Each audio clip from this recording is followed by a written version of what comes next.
we are trying to do through this initiative is actually to help these countries well endowed with battery minerals to try and cooperate so that they can move up to that within that value chain.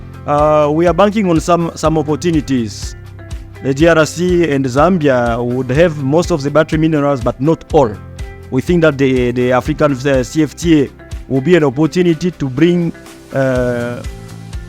other minerals which are not in our countries to the special economic zone and help these countries produce together. It's where we, as I've said, looking at the value chain itself, most of our countries are focusing on the mining segment.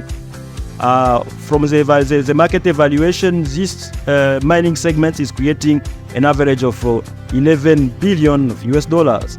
If we move up a little bit and start producing some metals, we can multiply by 4 the value we can get from these minerals instead of focusing on the extractive industry itself in the first segment. And we want to move up in the value chain. I think that has been elaborated. And then also the negative impact of the economic model that we are pursuing, I think that has come out. Maybe a small example, if you are exporting raw materials, you realize that you are so low on the value chain and you don't gain much. An example maybe closer to home would be maybe tomatoes at Soweto market. We want to actually add value to our resources so that we can actually create jobs. One of the points that has come to the fore again is that Africa has almost all the minerals that are required in this EVB value chain. So that is basically what is being shared there. And this, the Battery Council is supposed to basically spearhead or give direction to this electric vehicle battery. We have the energy and the copper to scale in copper foil. And as a continent, we have the demand to justify the setting up of precursor plants to satisfy our local demand for alternative power systems. And we also have demand to supply our mining industry hybrid mobility solutions. And that way we can make a plan we can stick to and not be blown by the winds of global priority. Manufacturers of precursor minerals make very good financiers of mines. So if we can attract them here, then we can assure you that it will become a lot easier to raise capital and do large-scale mining developments in this country.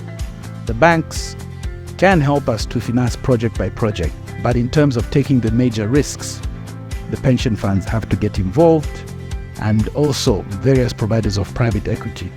Arise is an ecosystem, industrial ecosystem developer in Africa. Everybody is talking the minerals are here. We should do it. Why we should do it?